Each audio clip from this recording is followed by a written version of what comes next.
Hello friends, welcome back to my YouTube channel knowledge and education Adda. Friends, आज हम idiom phrase के series का next part देखेंगे। तो चलिए शुरू करते हैं।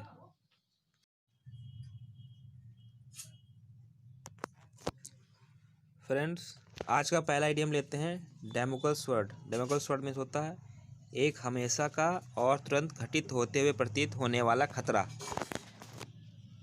मतलब सर पर हमेशा खतरा मंडराता रहना, कोई ऐसा डेंजर जो आपके सर पे हमेशा मंडराता रहता हो कि ये खतरा आपके साथ होने वाला है, तो वहाँ पे एडीएम इस्तेमाल होगा डेमोक्रेसी स्वर्ड। डेमोक्रेसी स्वर्ड ये एडीएम जो है डायनिशियस नाम के एक राजा के समय की है, जो कि 1400 BC में हुआ करते थे।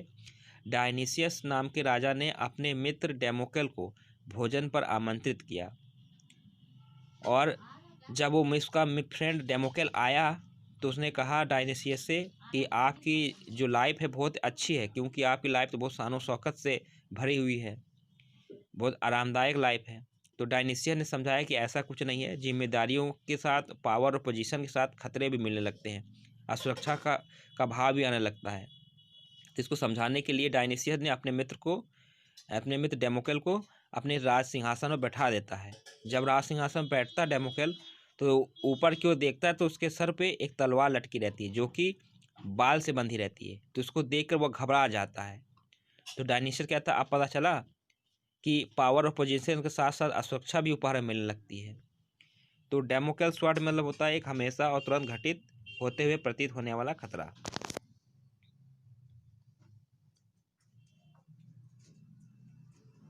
नेक्स्ट है डैम्प स्क्वीप।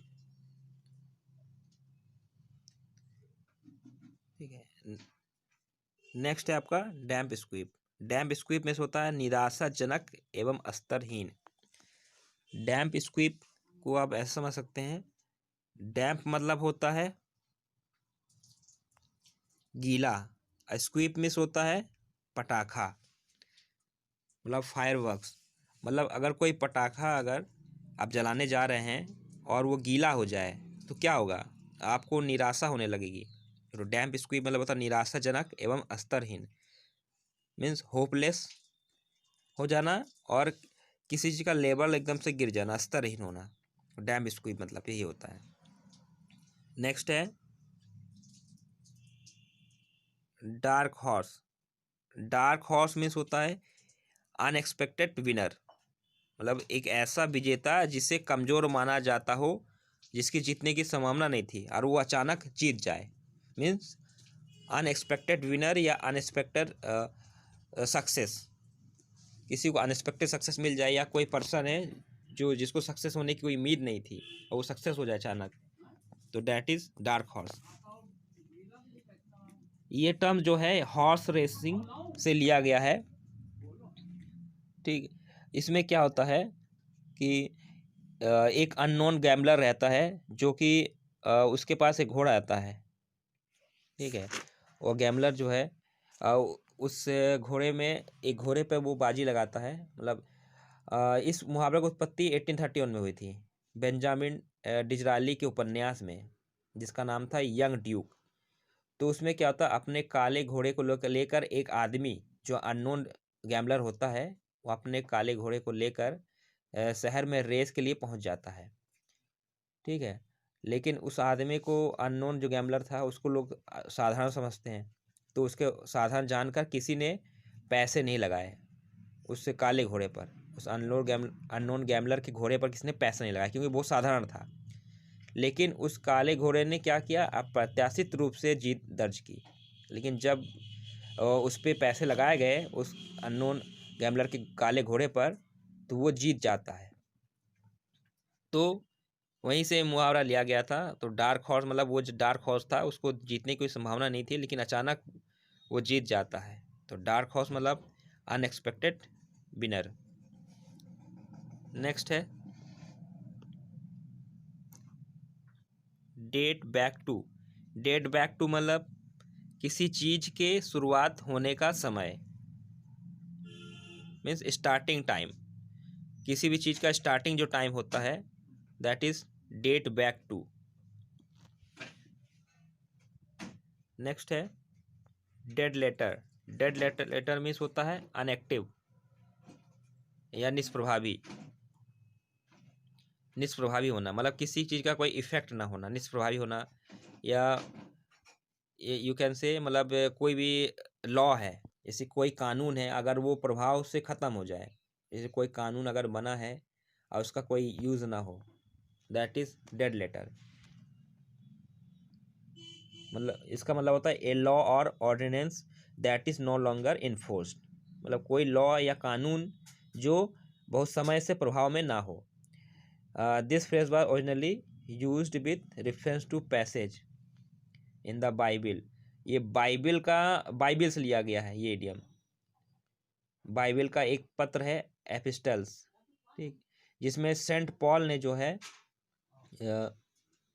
उन्होंने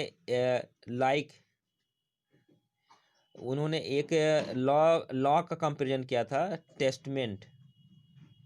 ठीक, एक ऐसा लॉ था, टेस्टमेंट लॉ था, मतलब जो कि प्रभाव से बाहर हो गया था। उस लॉ का नाम था letter of the Mosaic law. Mosaic law मतलब एक मोज़ेक लॉ था, और मोज़ेक लॉ जो है उस प्रभाव से बाहर हो गया था ये कानून, तो उसी के लिए इस्तेमाल किया गया था ये।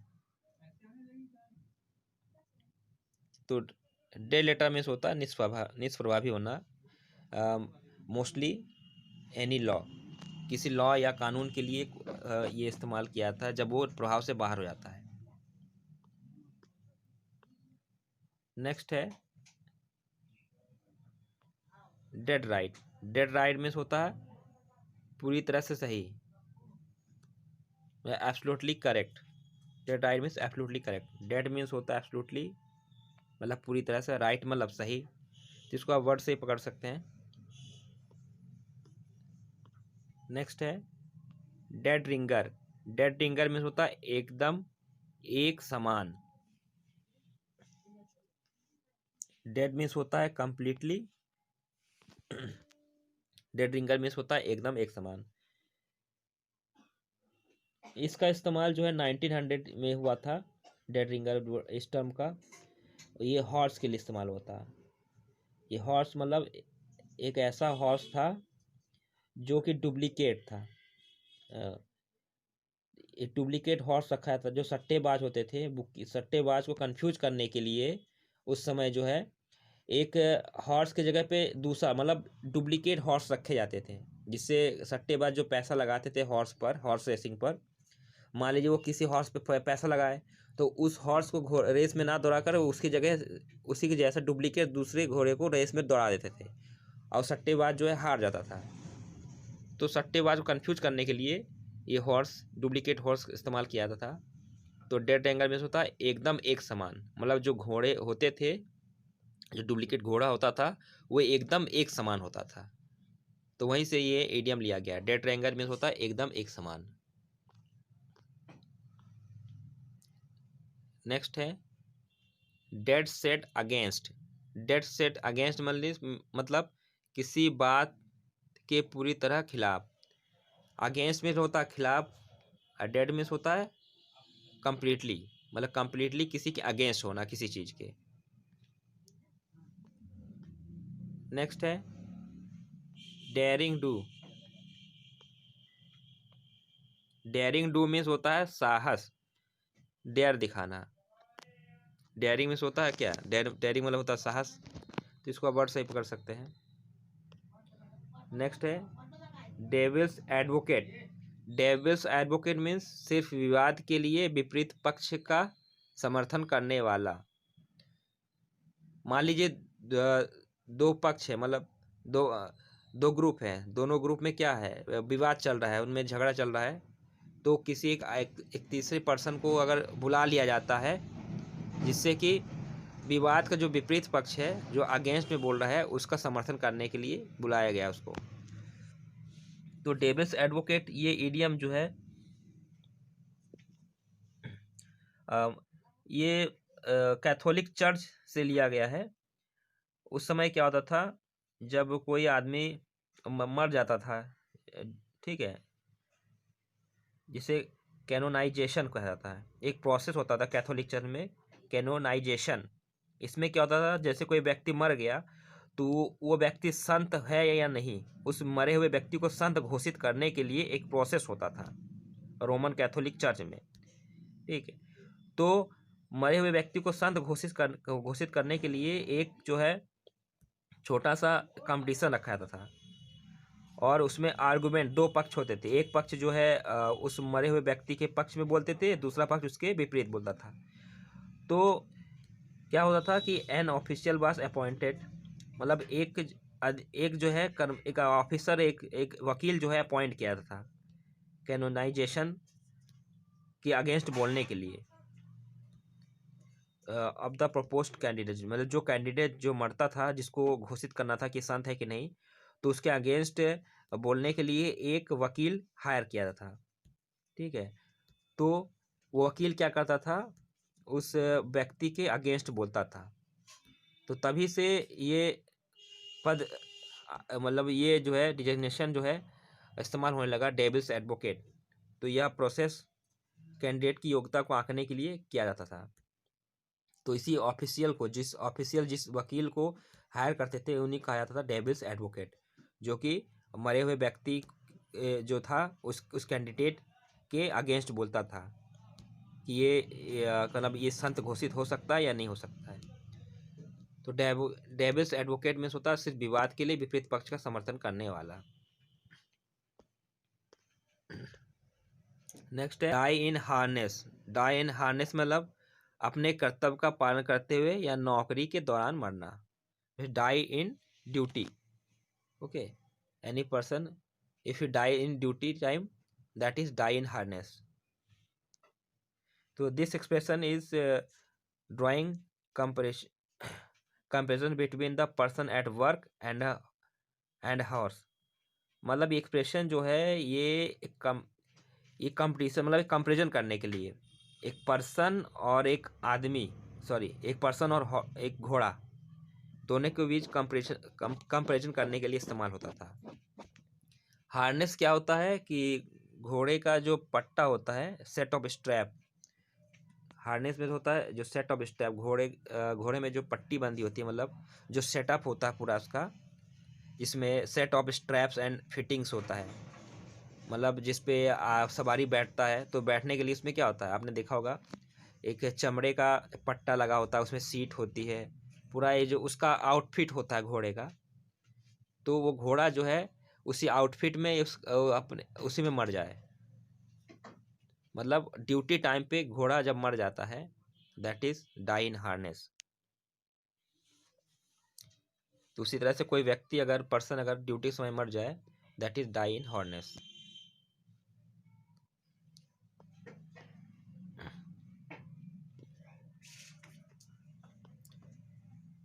Next is die is cast. Die is cast means निर्णय लिया जा चुका है और परिणाम भाग के भरोसे है। ठीक है, तो ये लैटिन एक्सप्रेशन है जिसको जूलियस सीजर ने इस्तेमाल किया था इस इडियम का। उन्होंने कहा था जब वो रूबिकन जा रहे थे, क्रॉस द रूबिकन, जो रूबिकन को क्रॉस करके जो इटली पर आक्रमण करने जा रहे थे 49 BC में, तभी उन्होंने इस इडियम का इस्तेमाल किया था कि डाई इज कास्ट, मतलब मैं एम्बेडेड करने के लिए, इटली पर आक्रमण करने के लिए मैं निकल चुका था, मैं निकल चुका हूँ। तो इंग्लिश में इसका इस्तेमाल जो है 1600 में होने लगा।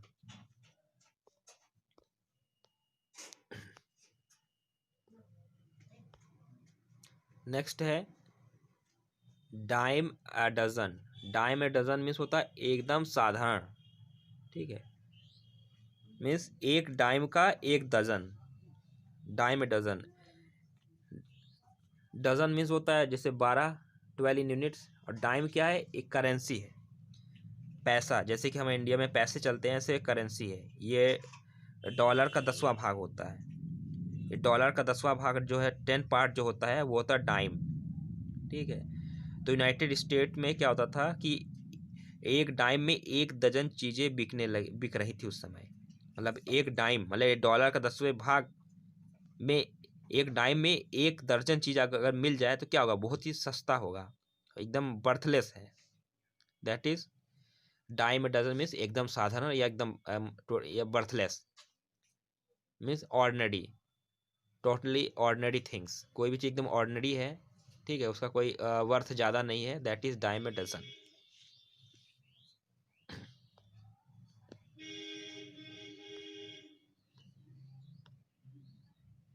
नेक्स्ट है do a roaring trade. Do a roaring trade means होता है व्यवसाय में सफल होना। To be success in business, to be success in trade. Do a roaring trade means to be success in trade. Roaring means होता दहाड़ता हुआ, trade मतलब ऐसा ट्रेड करना कि दहाड़ता हुआ, दहाड़ता मतलब सभी आपको जानने लगे, आपके ट्रेड को, आप जो ट्रेड कर जो व्यवसाय कर रहे हैं उसको सब लोग जानने लगे। तो ऐसा कब होगा, जब आप उस ट्रेड में सक्सेस हो जाएंगे। तो do a roaring trade means व्यवसाय में सफल होना।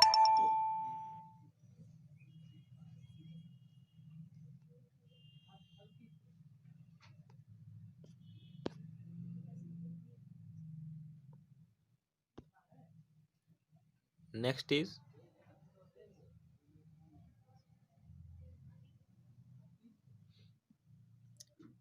Doctor the document. Doctor the document में होता है किसी दस्तावेज में अनाधिकार बदलाव करना। डॉक्टर में तो होता ट्रीटमेंट करना, डॉक्यूमेंट मतलब डॉक्यूमेंट में ट्रीटमेंट करना, मतलब कोई डॉक्यूमेंट है उस पर आप कुछ चेंजेस कर रहे हैं और वो इलीगली तरीके से कर रहे हैं। तो to do changes, to do any changes in any document illegally, तो इलीगल तरीके से किसी डॉक्यूमेंट में कोई चेंजेस करना, फेरबदल करना, that is doctor the document.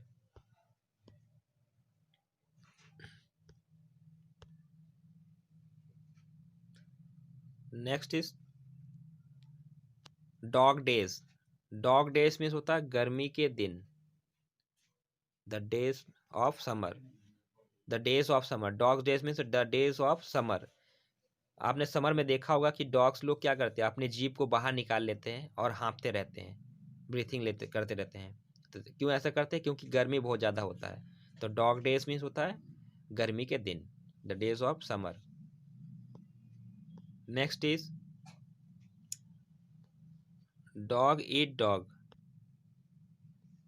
Dog eat dog means होता है कड़ी प्रतिस्पर्धा का दौर जिसमें हर कोई एक दूसरे का प्रतिद्वंदी होता है। तो डॉग ईट डेज मतलब होता है कि वेरी टाइट कंपटीशन, मतलब ऐसा कंपटीशन जिसमें क्या होता है, जो भी कैंडिडेट होते हैं वो एक दूसरे के बहुत कड़े टक्कर में होते हैं, एक दूसरे को हराने के लिए कोई भी हद तक जा सकते हैं, that is dog eat dog. Next है dog in the manger. Dog in the manger means होता है किसी दूसरे के मौज मस्ती में विघ्न डालना, या यू कैन से कबाब में हड्डी डालना। डॉग इन द मैंजर मतलब होता है कबाब में हड्डी डालना, मतलब किसी के मौज मस्ती में विघ्न डालना। तो मैंजर क्या होता है, मैंजर जो है एक बर्तन होता है जिसमें गाय, जिसमें कैटल वगैरह, कैटल को चारा दिया जाता है, ठीक है।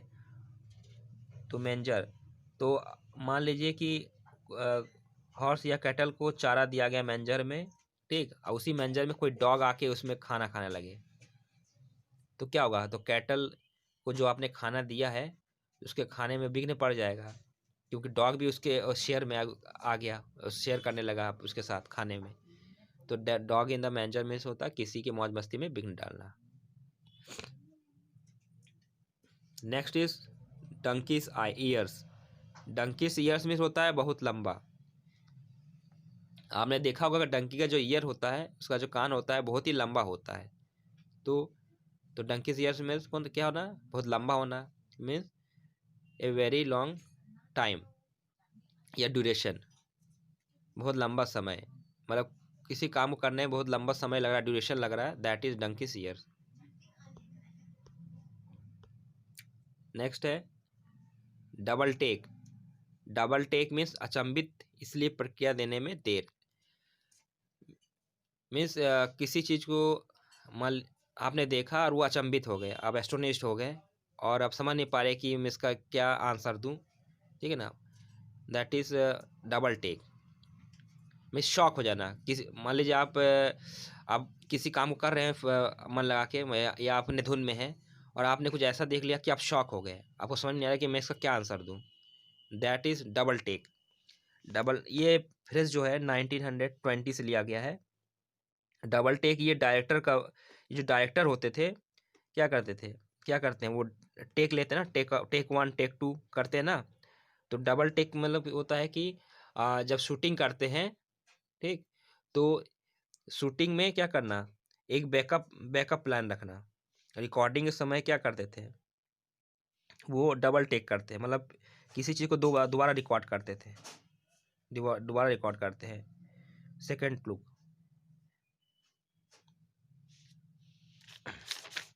जिससे कि क्या हो जाए, जिससे कि कोई उसको दिक्कत ना हो और जो शूटिंग जो अच्छे से हो जाए। तो इस शूटिंग से लिया गया है। डबल टेक मीन्स होता है दोबारा शूट करना, मीन्स अचंभित हो इसलिए प्रतिक्रिया देने में देर होना, मतलब चौंक जाना, किसी चीज़ का रिजल्ट देने में थोड़ा टाइम लगना, किसी नतीजे में पहुंचने में टाइम लगना। नेक्स्ट है down and out. Down and out means होता है अति दरिद्र एवं सहायता की जरूरत में। मतलब कोई पर्सन अगर बहुत ही गरीब है, अगर इतना गरीब है कि उसको मदद की जरूरत है, that is down and out.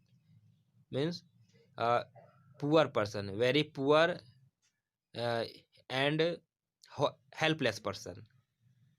Means ऐसा पर्सन जो एकदम से हेल्पलेस है या बहुत ही गरीब है, that is down and out. ये बॉक्सिंग से लिया गया ये फ्रेज जो है। ये इसमें क्या होता है, जब कोई नॉकडाउन होता रहता था, तो जैसे कि मान ली दो पक्षों में बॉक्सिंग हो रही है, ठीक है, तो दोनों के प्लेयर में से जो नॉकडाउन हो जाता था और वो नॉकडाउन होने के बाद वो नीचे गिर जाता था, तो इससे ये प्रतीक होता है कि वो हार गया है।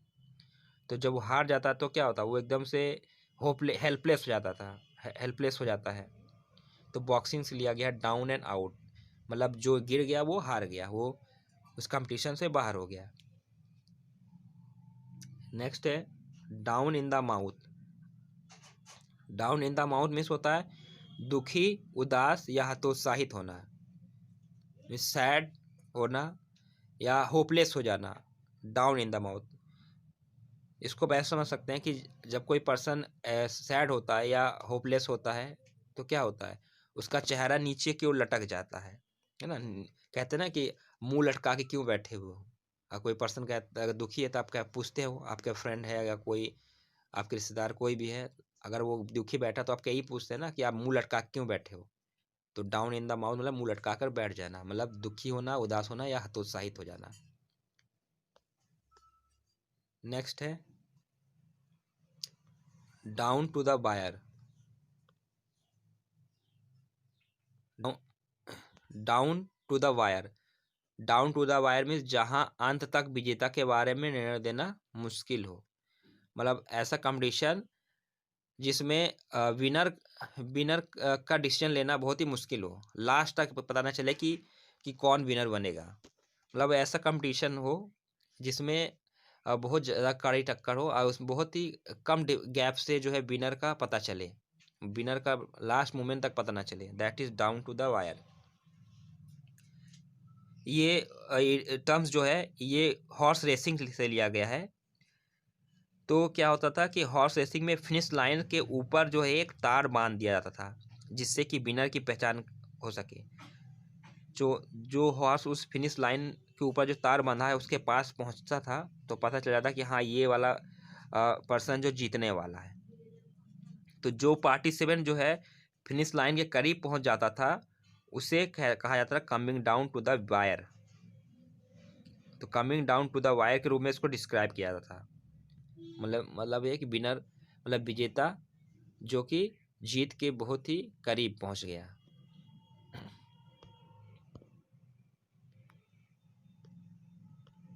नेक्स्ट है down to the earth. Down to the earth means होता है व्यवहारिक एवं यथार्थवादी, means realistic person.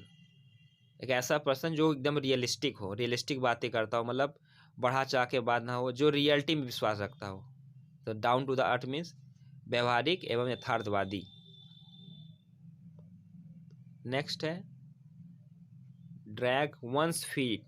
Drag one's feet drag one's feet means किसी काम से कदम वापस ले लेना। To take out your feet. Drag one's feet, drag मतलब होता है घसीटना, फीट मतलब होता है कदम, मतलब अपने कदम को पीछे घसीट लेना।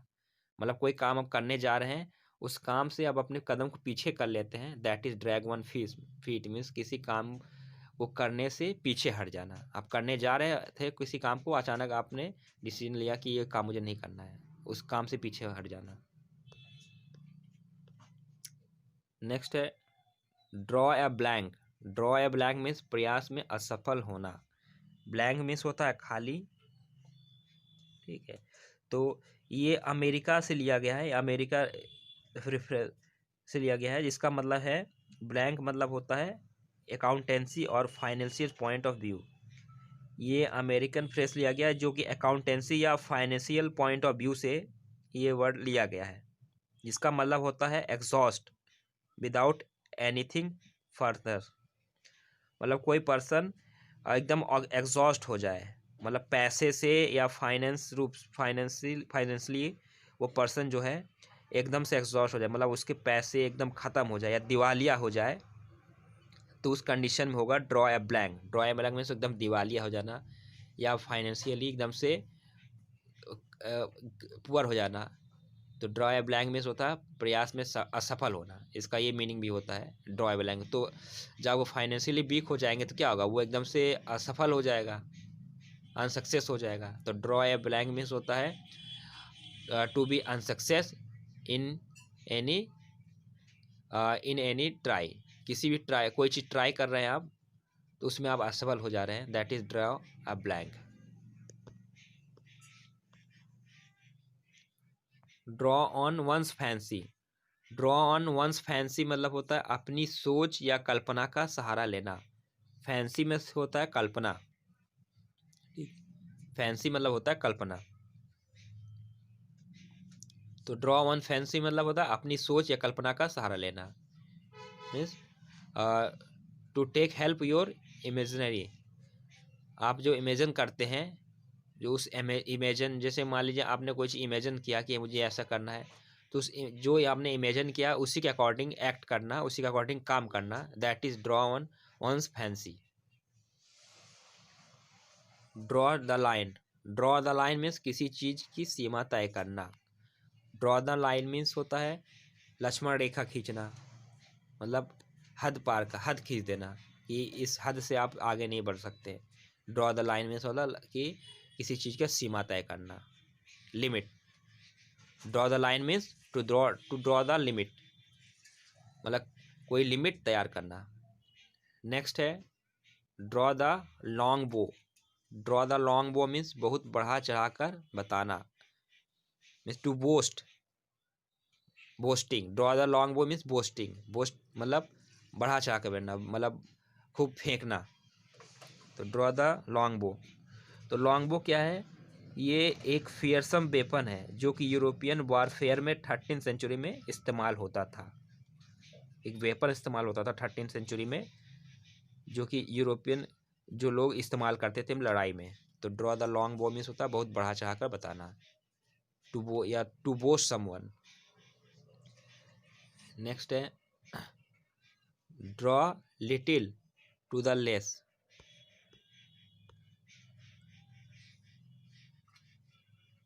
Sorry, drink like to the lees. Drink life to the lees means होता है जीवन का पूरा पूरा आनंद उठाना। Drink life to the lees, ये जो ओलिशियस से लिया गया है ये idiom. The poem by Alfred Lord Tennyson. Alfred Lord Tennyson ने एक पोएम लिखी थी ओलिशियस, उसी से ये लिया गया है ये इडियम। इसका मतलब होता है it means to enjoy life to the full. Drink life to the lees means enjoy life to the full, मतलब अपने लाइफ को पूरी तरह से एंजॉय करना, that is drink life to the lees.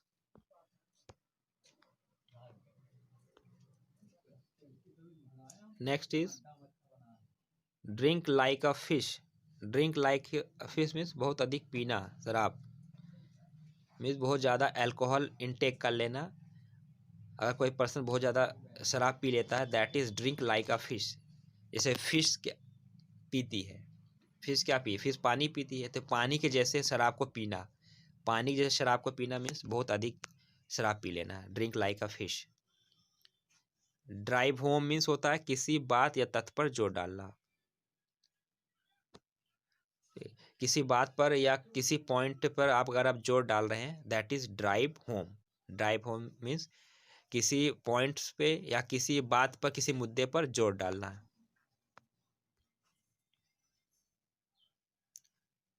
Next, drive someone up the ball. Drive someone up the ball means नाराज या परेशान करना। इसका मतलब वो होता है कि कोई पर्सन जो है दीवार को लांग कर भागना चाह रहा है, तो drive someone up the ball, मतलब आप किसी को इतना परेशान कर दे कि वो दीवार फांद कर भाग जाए, तो drive someone up the ball मतलब बहुत ज़्यादा नाराज या परेशान कर देना किसी पर्सन को। नेक्स्ट है drop like flies. Drop like flies means बड़ी मात्रा में मरना किसी प्रभाव से, जैसे कि फ्लाइज मक्खी होते हैं, अगर आप कोई दवा अगर छिड़क देते हैं, जैसे कि इससे फ्लाई मर जाते हैं, तो क्या होगा, वो एकदम नॉकडाउन होने लगेंगे। या जैसे कि आपने देखा होगा कि मॉर्टिन लगा दिया आपने, या कोई ऐसे मॉस्किटो को भगाने के लिए अगर कॉइल आपने जला दिया, तो क्या होता है, वो ड्रॉप डाउन होने लगते हैं। आपने देखा ना, ऑल आउट जब जलता है तो क्या है, मच्छर जो है लॉकडाउन होने लगते हैं, गिरने लगते हैं। तो उसी तरह से मच्छर के तेज मक्खियाँ भी अगर फ्लाई से अगर ऐसे गिरने लगे, मरने लगे, तो क्या होगा, पूरे फर्श में पूरी मक्खियों की या फ्लाइज की एकदम ढेर लग जाएगा। तो ड्रॉप लाइक फ्लाइज यानी मक्खियों के जैसे मरना, जैसे मक्खी जो तुरंत मर जाते, चुटकियों मर जाते हैं, ऐसे बड़ी मात्रा में मरना। तो बड़ी मात्रा में मरना मतलब जैसे मान लीजिए कोई कहीं पे बॉम्ब अटैक हो गया या केमिकल बॉम्ब छोड़ दिया गया, तो क्या होगा, वहाँ के लोग जो है तुरंत सेकंड में, विदिन सेकंड में सब मरने लगेंगे, एक एक करके सब मरने लगेंगे, ऐसे मरेंगे जैसे कि कोई मक्खियाँ, जैसे कि मक्खियाँ मर रही हो। तो ड्रॉप लाइक फ्लाइज मीन्स होता है बड़ी मात्रा में मरना। नेक्स्ट है drop names. Drop names means होता है किसी को प्रभावित करने के लिए बड़े आदमी का नाम लेना, मतलब किसी बड़े आदमी का या किसी ग्रेट पर्सन का एग्जाम्पल देना, किसी को इम्प्रेस करने के लिए किसी बड़े पर्सन का या किसी ग्रेट पर्सन का नाम लेते हैं, that is drop names. Next is dry run. Dry run means होता है कार्य को वास्तव में करने से पहले उसका रिहर्सल करना। ड्राई रन मीन्स होता है to do a rehearsal before final work, तो फाइनल वर्क करने से पहले उसका रिहर्सल कर लेना। तो ये यूएस आर्मी से लिया गया है, 1930 में इसका इस्तेमाल, इस इडियम किया गया था to describe a shooting practice where no bullets or explosive is used. मतलब यूएस आर्मी में 1930 में क्या होता था कि शूटिंग प्रैक्टिस के लिए जो है बुलेट्स या एक्सप्लोसिव का इस्तेमाल नहीं किया जाता, तो गन को ड्राई चलाई जाती। ड्राई रन मतलब होता है बिना गोली के बंदूक चलाना, प्रैक्टिस करने के लिए। Next and last is Dutch courage. Dutch courage means होता है मूर्खतापूर्ण या खतरनाक बहादुरी।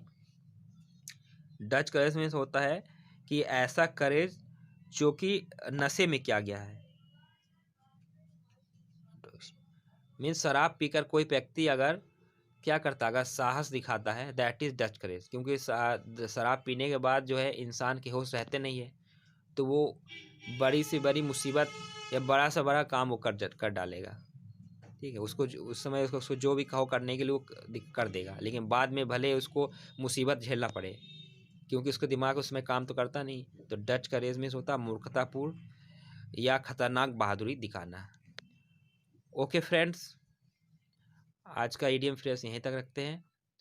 तो अगर आपने इसका प्रीवियस पार्ट नहीं देखा है तो हमारे चैनल की प्लेलिस्ट में जाकर इसको आप देख सकते हैं, और आपके जो फ्रेंड है उसको आप शेयर करिएगा ताकि दूसरे लोगों को भी की भी मदद हो सके कि एग्ज़ाम्स होने वाले एसएससी स्टेनोग्राफर के। Okay, thank you.